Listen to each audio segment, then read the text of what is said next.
Hello, I'm Lydia Talbot. Welcome to Sanctuary.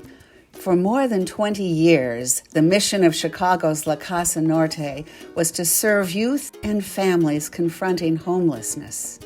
They provide access to stable housing and deliver comprehensive services that act as a catalyst to transform lives and communities.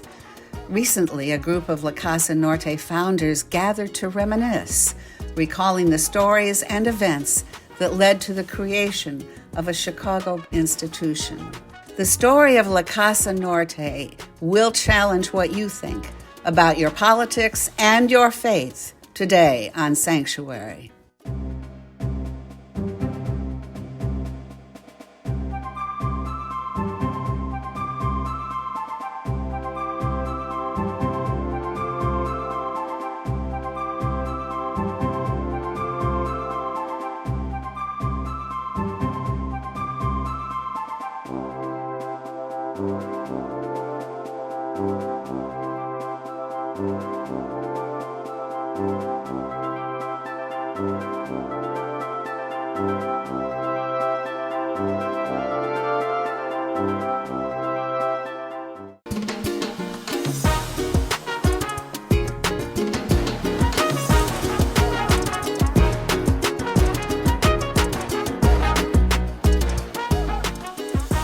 So we're sitting here, we're going to go back, we're tracing the origins of La Casa Norte. And I met Peter McQueen at the First Congregational Church in Wilmette.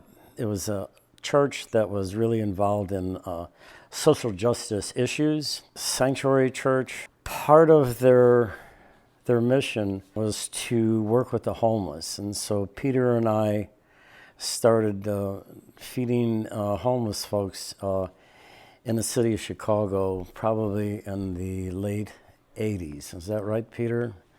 Yeah, we started with Wellington Church. We used to sit in Wellington Church's kitchen on the overnight shift, talking about what we thought was possible in shelter work. And by 3 o'clock or 4 o'clock in the morning, we both found out we were both asleep. That was the beginning of thinking about what we might be able to do in shelters work.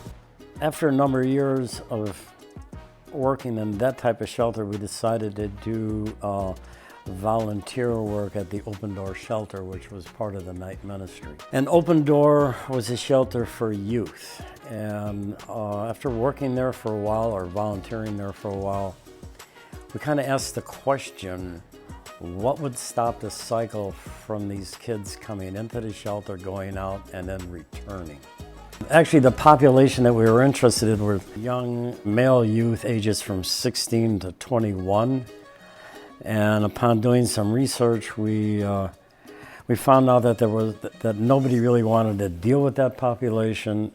Yeah, and I think you identified early on the importance of housing, that people need to be in a place where they feel safe and secure before they can even begin to address other problems like addiction and education, getting work, that they just needed that feeling of security.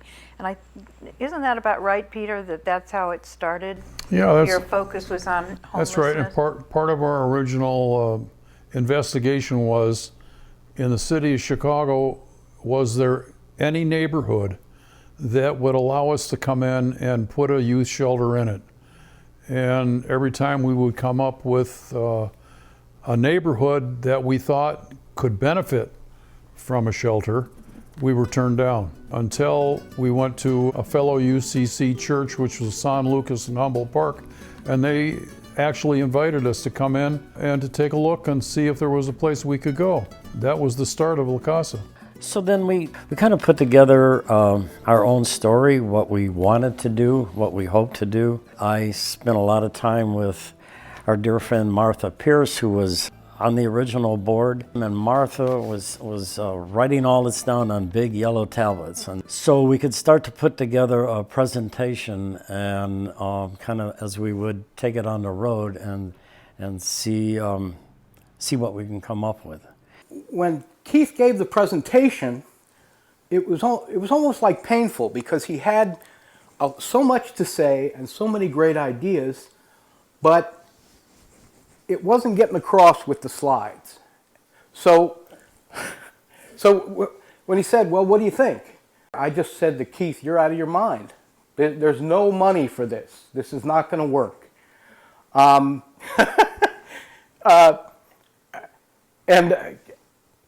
then I said, we had people in the room.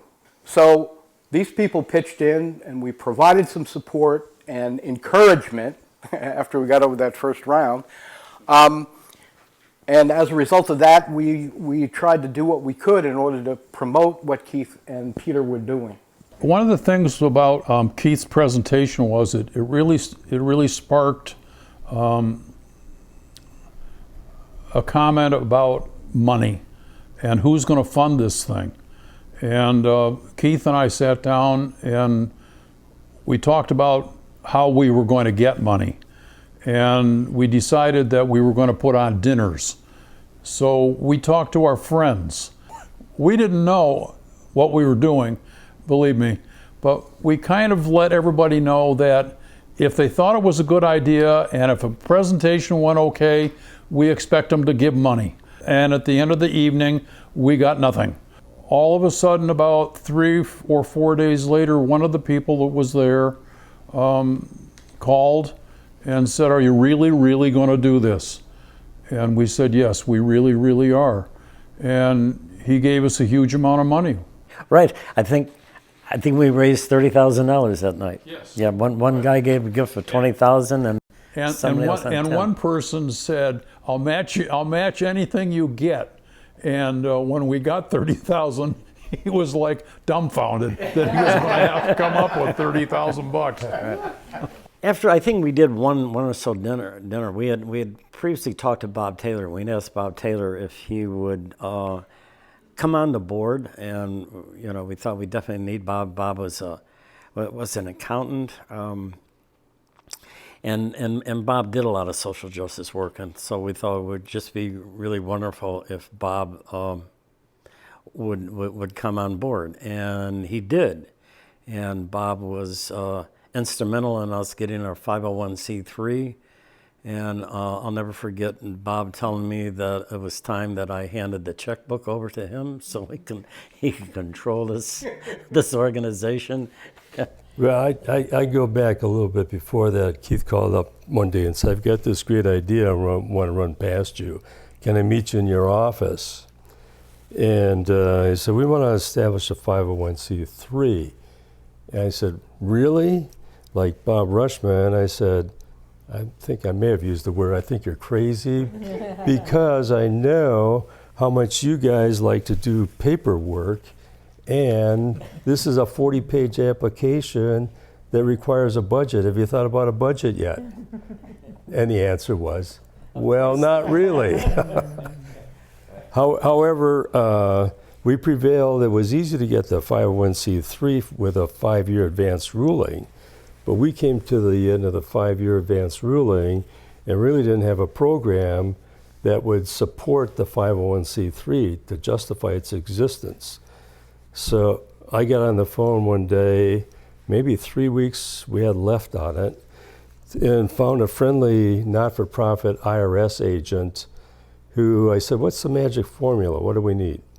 And he said, you need 30 people to contribute $300 a piece. Well, we got the 30 people, and the 501c3 continued to exist and thrive going forward. But there was a lot of touch and go along the way as to the funding and as the operation began to grow. But anyway, for a while we thought all the friends had been tapped out, and we had to figure out another source of funding. But it got figured out. As Peter and I started putting these dinners together, we did a little differently. We just called them presentations, and so we would actually, rather than just solicit through the mail or a phone call, we actually had this little slideshow that I put together, and we put together some brochures. But we would go out and visit the people, and one of the first persons that we visited was Betty Phillips, and Betty Phillips talks about the time that we were in her living room giving her our story. And Can I come over and talk to you for a little while? Well, I guess so. Yep. I can remember you carrying that brown manila envelope or something, handing it to me. You got to read this. So Betty supported us right away, and Betty did a lot of work in shelters on the south side, and so she certainly knew what the story is about and what we were trying to do just from her own experiences. And Betty became a tremendous supporter for the organizations, not only just with her talents, but with all the dollars that she got.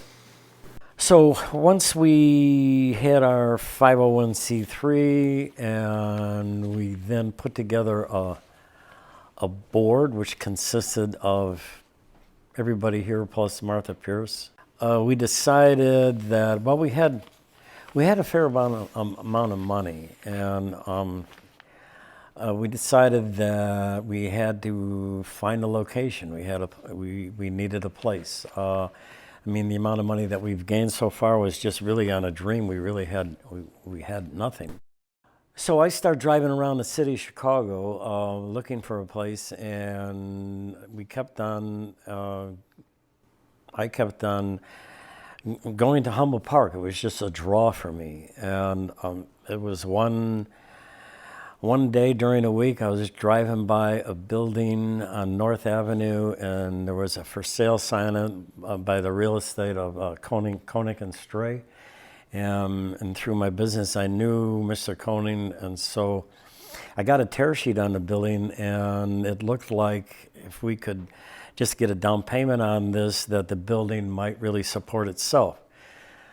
And so I talked with Peter and Bob and decided to make an offer on the building. So I needed to get a down payment, and so I went to Eden's Bank and I gave them a spiel on what we were trying to do, and I wanted to buy this building. And I kind of put the terms to him in that I wanted to put a 10% deposit down on an interest-only loan. And he said, okay, that sounds fine, but can you give us a business plan? And that's something that we didn't have, and so I decided to write a justice plan why he should do this. And he took it.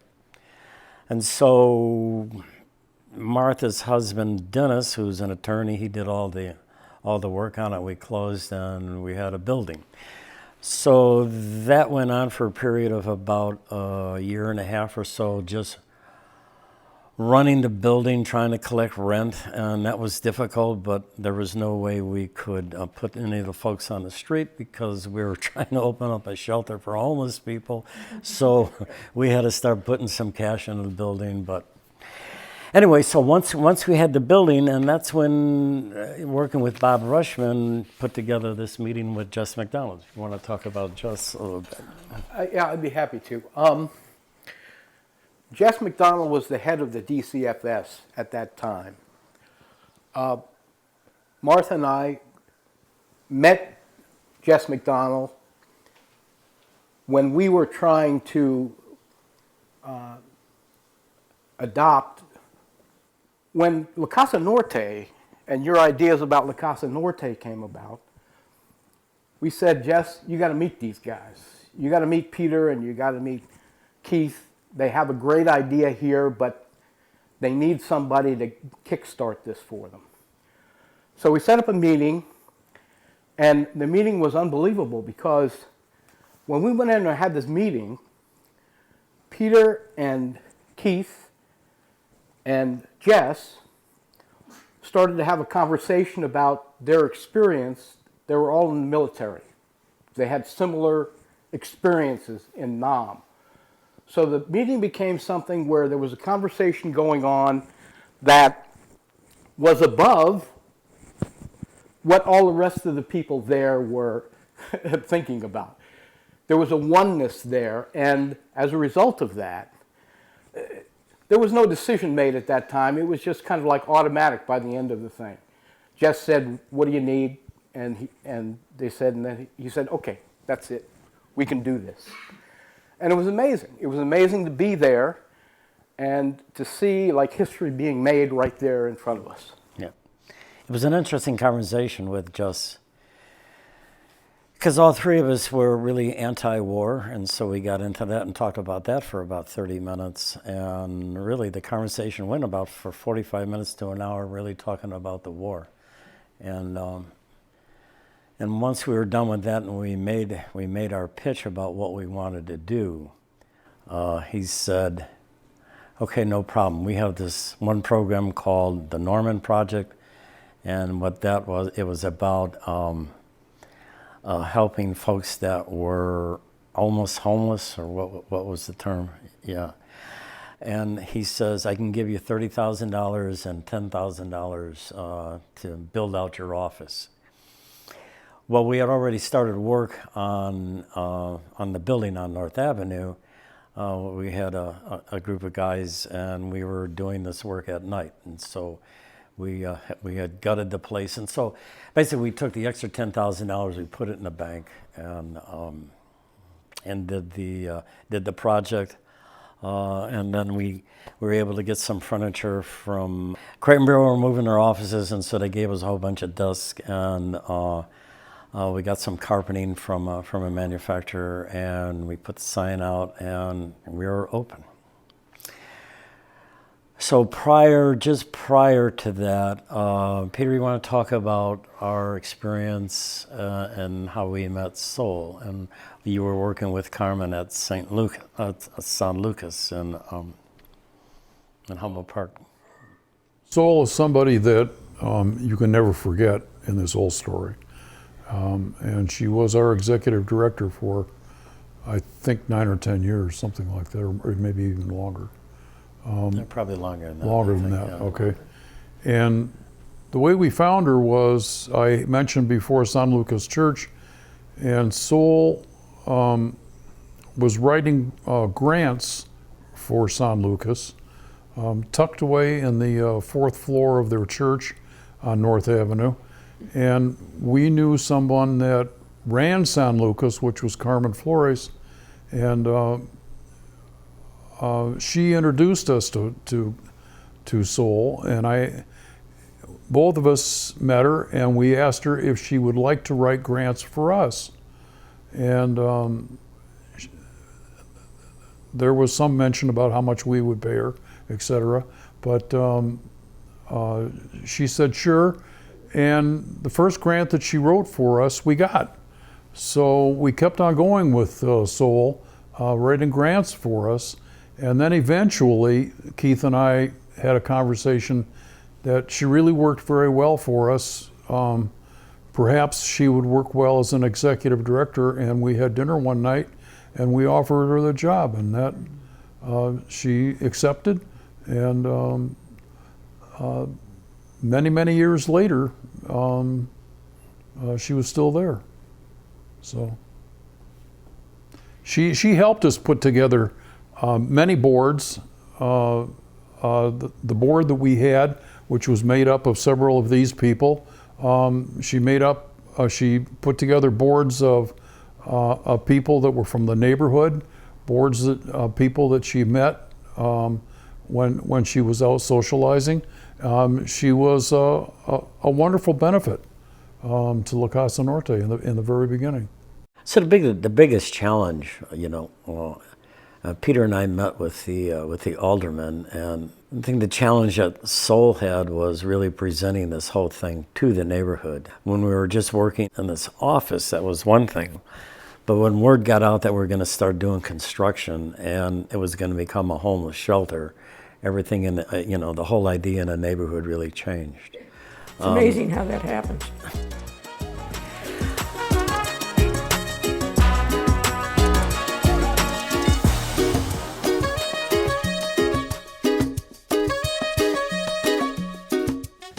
Thank you, Peter, Keith, and all our early supporters who helped make La Casa Norte what it is today.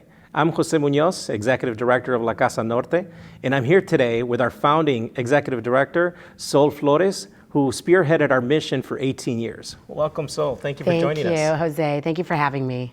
You know, so one of the things I'm very interested in learning is a little bit more about what drove you to the work that we're doing today and ultimately creating the mission of La Casa Norte as we know it today. I first met Peter and Keith at San Lucas United Church of Christ, where I was a volunteer and where my aunt, Carmen Flores Reyes, had introduced me and had been deeply involved in anti-poverty work in Humboldt Park for a very long time. And here are a group of people organizing, talking about the issues. And Peter and Keith were so clear about the mission.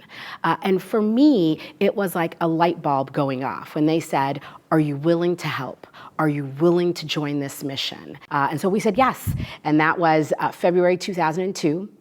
We then worked from that time to July 1st exactly, and opened our doors at 3507 West North Avenue.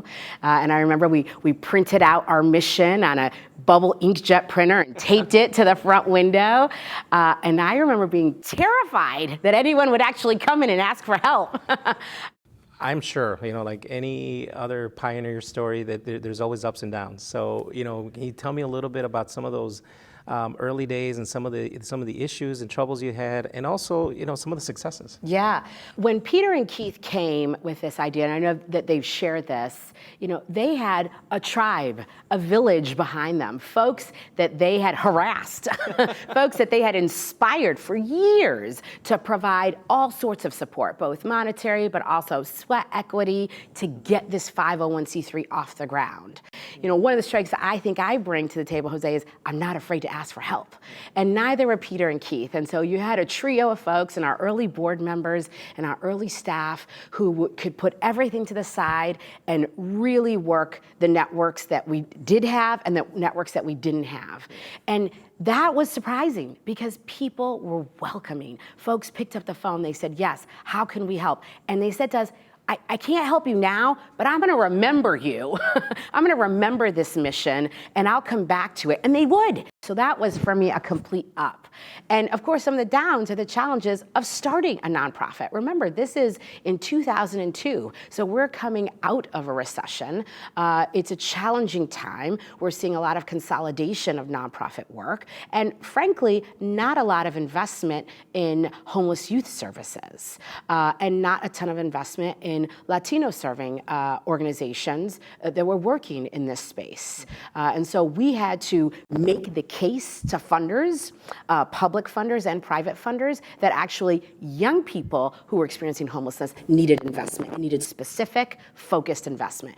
We had to make the case that Latino communities were also experiencing homelessness and they needed specific investment. So those were really challenging times.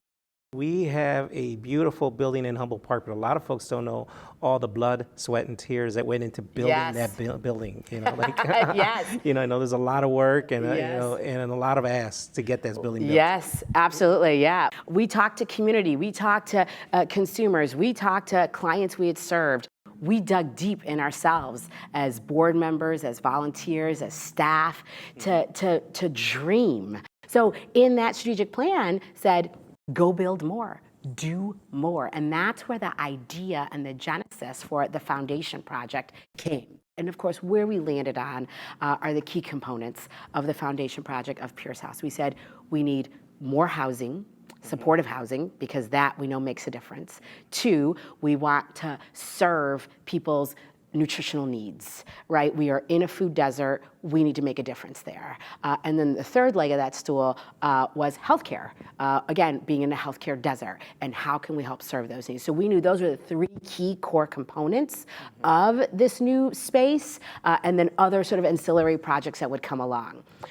Jose, we had to sell that dream. And we had to keep the dream alive for many years. And that takes an enormous amount of energy and commitment and faith. And we had that in staff, in volunteers, in board members, in donors. And it's beautiful. Now, 25 units of housing, a drop-in center, a healthcare center, a fresh market, you know, our main, all our case management that happens out here. And when people walk into this building, now they say, oh, that makes sense. Yes. All these services need to be in one space. Yes, and in a beautiful space, right? I mean, we had the vision that young people would walk up and say, I'm gonna live there. Or that children as part of families would be like, this is my home. So we've had an incredible, difficult 2 years. Everybody has, the world has. But La Casa Norte was lucky. We not only got through a major pandemic, we thrived. And we were able to do that because we had a strong foundation, because of your leadership, our founders and our supporters who were able to make what La Casa Norte is today. We were able to grow and meet the needs of our community at a time when they needed us the most. Today, we're serving over 24,000 individuals across Chicago and communities all over the city. And all that is possible because of that vision and that dream and all that work that you and all the other folks put in. So on behalf of La Casa Norte, I just want to say thank you. Thank you for all your support, and thank you for continuing to be a part of La Casa Norte's mission. Yeah, thank you, Jose, and thank you for the work that you and the staff and the board and volunteers continue to do. It is much needed. Thank you, Sol. As the Executive Director of La Casa Norte, I would like to invite you to join us on our journey as we celebrate our 20-year anniversary. The La Casa Norte mission has always been a community effort. It's as true today as it was at the beginning of our journey. With the support of donors, volunteers, and our dedicated staff, we have been able to provide stable housing to those who need it most and transform the lives of thousands of individuals in our community. But there's still so much more to do to end homelessness in Chicago. And I firmly believe that with your support, we can do more in the next 5 years than we've done in the last 20. We need you, we need your skills, your encouragement, and your financial support to help take us into the future. Help us continue to grow La Casa Norte's mission and impact. And together, we can create a future where children, their families, and all communities can thrive. Thank you. We're glad you've been with us for this special edition of Sanctuary. Your thoughts and reactions to issues and ideas at the intersection of life and faith are important to us. And we want to hear from you. Email us at gcbm@ameritech.net, visit our website at gcbm.org, and write to us at Greater Chicago Broadcast Ministries, 77 West Washington Street, 2nd floor, Chicago 60602. That's Greater Chicago Broadcast Ministries, 77 West Washington Street, Chicago 60602. I'm Lydia Talbot. Thanks for keeping faith with us today on Sanctuary. May peace be with you.